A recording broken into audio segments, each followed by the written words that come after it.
Hey folks, Richard Rost with Access Learning Zone. I came across an article the other day titled The Hidden Costs of Running Microsoft Access Without Support. Now, I'm not going to link to it and I'm not going to mention the company by name because I don't want to give it any extra credibility. But if you really want to find it, a quick Google search will do the trick. Now, at first glance, this sounds like something Access users should read, right? The problem is it's not really about Microsoft Access at all. The article was published by a cybersecurity consulting company. Their real business is cybersecurity services. Things like training companies how to respond to cyber attacks, running practice drills for security incidents, and even providing outsourced leadership for security stuff, whatever that means. Now, there's nothing wrong with that, but they don't do Microsoft Access.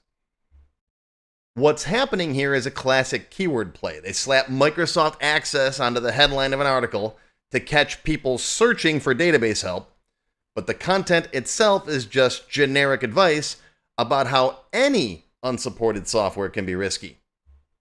It never once dives into real issues that Access users face, things like compact and repair, splitting your database properly, handling multi-user conflicts, migrating to SQL Server, that kind of stuff. Those are the real pain points when it comes to running Access without proper support.